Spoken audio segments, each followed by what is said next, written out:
murder. And Ms. Raymer has now decided to give us some information, Ms. Raymer, if you will, some information in reference to the spoken word and some of the ways that the things that you're doing might fit into some of the things that Ms. Calhoun has talked about.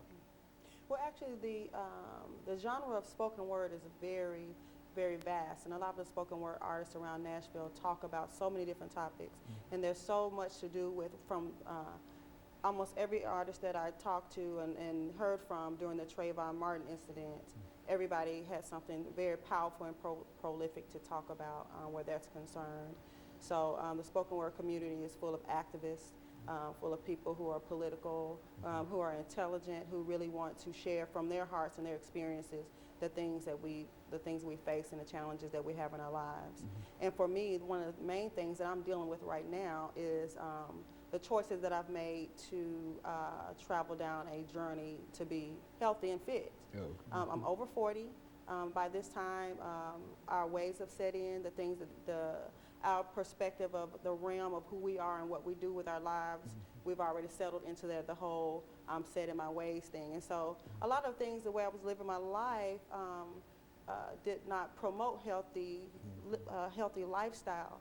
And I just made the decision a few months ago to really focus on what I'm eating, being more active, making sure that in my family we're eating healthy foods and I'm making better choices. I'm moving, joined the gym. You know, I didn't wait until the first of the year and had a big resolution, but several months ago I decided I wanted to do different and be different. And, you made a personal commitment to yourself in a absolutely. real sense to try to, and you're living up to that and keeping with that. Go on, speak on it. Absolutely. And what I've done is I'm really not on a diet per se, but just a long-term lifestyle change from the heart. The things I had to do is recognize the things within my personality, within my nature that were causing me to not be the way I need to be, whether it's being complacent, not being focused, focusing on other things is something that as an African-American woman, I have a family.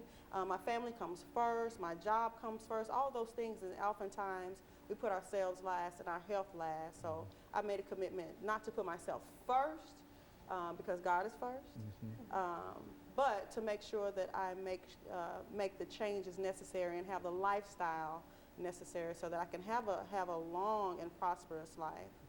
And so in a real sense, the caregiver in you not only wishes to give care to others, as most African-American females do have to do, also recognize that you need care yourself, and that if there's a responsibility, first of all, you have to take care of yourself in order to take care of somebody else. That's right. And that's the true? part that we forget sometimes. So I've just made a commitment to eat right. And what I mean by eating right is just pushing back from the table, using less fat products, eating more fruits and vegetables every day, you know, making sure that I include exercise 4 or 5 days a week, just doing those things. And my body's starting to change, my mindset is changing. During this whole outbreak of the flu, most people in my family got sick, I did not.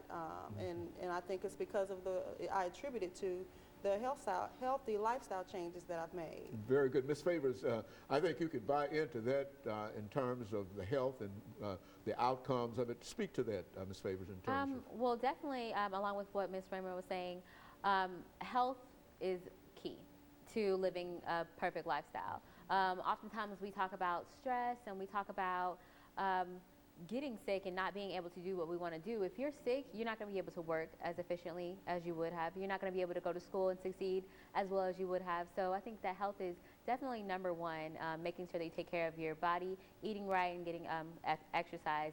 And that's a big thing that we in America need to be taking a dose of health and fitness, definitely. You know, I think that this also brings up the fact of the Affordable Health Care Act.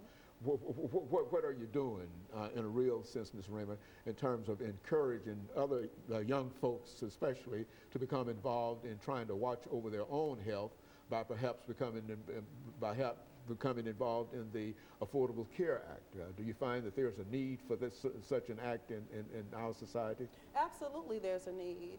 And just depending on where you are in corporate America and what type of benefits you have at your job, and then, you know, it's up to us to really go after what we need.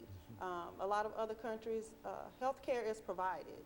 Healthcare is a part of what the government provides, but in the United States, that's what we have to do. We have to go after our own health on our own. And what I like to do is motivate others and encourage others. I have a website, it's ERemafitness.com, that I just started actually a couple of weeks ago. And on there I really talk about issues that we face, just wanting to just to provide a way to inspire people, and I share other people's stories, how they changed their diet, and different things like that, and how to motivate people to really focus on their health. Ms. Favors, last 2 minutes that we have in this segment, why don't you give us some information in reference to body images? I mean, how does that fit into what Ms. ERema has said in reference to some of the things? Well, along with body image, trying to look the part, I think that African American women often struggle and feel kind of pressured going out into corporate America, trying to get the job or to move up to a different position in corporate America. It is often that we have to take a look at ourselves and wonder, will I be accepted? And so I feel like oftentimes we look at our body image. Is my chest too big? Is my bottom size too big? Does my hair look okay? And we are kind of pressured to say if we will be accepted into the job. Did I not get the job because my hair looks like this? Should I change my hair? Do I need to go and, flat iron my hair? So a lot of that actually ties in wanting to be successful in corporate America. And you would suggest that's not the best way to try to. You have to present yourself as you are and be Yes. be happy with who you are. Yes. I think that's essentially the same thing that, excuse me, the three of you are saying, Yes. in a real sense, that you have to love yourself That's before you can love anybody else. And if you Yes, don't love that's yourself, then you're going to have all the problems that you're going to have problems with crime and murder and Yes. killing folks and Yes. getting killed, and you're going to have the same problems in terms of your health and et cetera. So what we have to do is to really not in a conceited kind of situation, but be as concerned with our own health as we are with health for everybody else. Is that what we're saying? Yes. Absolutely. And of course we'll get involved coming up this upcoming segment. We've got about 10 minutes that will give you an opportunity to talk about other things. And we'll be back with our audience following this very, very short commercial break.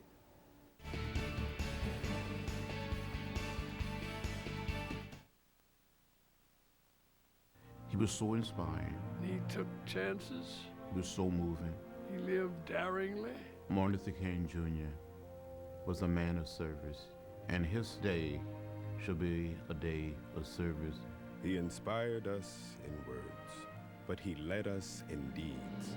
To honor him, let's do the same. Go to mlkday.gov and find out how to volunteer on Martin Luther King Day and beyond. This message is brought to you by the Corporation for National and Community Service.